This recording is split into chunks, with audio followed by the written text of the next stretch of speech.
Praise the lord. మన ప్రభును రక్షకుడైన క్రీస్తు యేసు ప్రభు వారి శ్రేష్టమైన నామపేట మరొకసారి మీ అందరికీ శుభాలు వందనాలు తెలియజేస్తుంటున్నాను. ఈ దినం మన వాక్యాన్ని గమనించినట్టయితే యెషయా గ్రంథం 40:31 అంటుంది, యెహోవా కొరకు ఎదురు చూచువారు నూతన బలాన్ని పొందుతారని వాక్యం అంటుంది.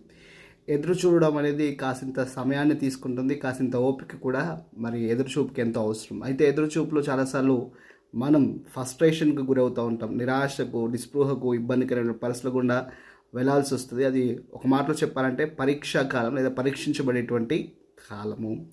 అయితే అట్టి సమయంలో ఎంతోమంది తమ నిరీక్షణ కోల్పోకుండా దేవుని కొరకు నిలిచిన భక్తులు ఉన్నారు. బైబిల్లోంచి మన ఉదాహరణ చూసినట్టయితే దావీదును దేవుడు అభిషేకించాడు, ఇశ్రాయేలుకు రాజుగా చేస్తానని మాట ఇచ్చాడు. అయితే దానికంటే మునుపు మరి దావీదు ఎన్నో శ్రమల గుండా, ఎన్నో ఇబ్బందుల గుండా, ఎంతో అవమానం గుండా, మరణాపాయకరమైన స్థితుల గుండా వెళ్ళాల్సి వచ్చింది. అయితే వాటన్నిటిని తట్టుకొని జయించిన తర్వాత దావీదు సింహాసనాన్ని అధిరోహించాడు. ఈ విషయం మనందరికీ తెలిసిందే. అయితే దేవుడు తాను చేస్తా అన్న దాన్ని ఎప్పటికైనా చేయక మానడు. ఆయన మాట ఇచ్చాడు అంటే దాన్ని తప్పకుండా చేస్తాడు. అయితే దేవుడు వాగ్దానం చేసిన దానికి, ఆయన మాట ఇచ్చిన దానికి, ఆయన నీలో ఒక నూతన క్రియను ప్రారంభించడానికి, దానికి నువ్వు సెట్ అయ్యేటట్టుగా, నువ్వు సూట్ అయ్యేటట్టుగా దేవుడు నేను ట్రైన్ చేస్తాడన్న విషయాన్ని మరవరాదు.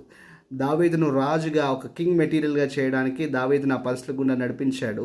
ఆ తదుపరి ఆ సింహాసనం నుంచి ఆ బాధ్యత చేపట్టడానికి కృపణించాడు. అంత మాత్రమే కాదు, దేవుడే స్వయంగా దావీదు కుమారుడు అని పిలువబడడానికి దేవుడు ఎంతో ముచ్చటపడ్డాడు. కాబట్టి అట్టి కృప దేవుడు నీకు నాకు అనుగ్రహించడం గాక. కాబట్టి యెహోవా కొరకు ఎదురు చూద్దాం. ఎదురు చూడడం వల్ల నష్టపోయేది ఏం లేదు, కానీ ఎదురు చూడడం వల్ల, దేవుని కొరకు ఎదురు చూడడం వల్ల మేలే పొందుతాము. కాబట్టి దేవుడి మాటలు దీవించడం గాక. ఉదయకాల సమయం మరొకసారి మీ ప్రేయర్ రిక్వెస్ట్ ఉన్నట్లయితే కామెంట్ బాక్స్లో తెలియజేయండి. తప్పకుండా మీ కొరకు ప్రార్థన చేస్తాము. ఆమేన్.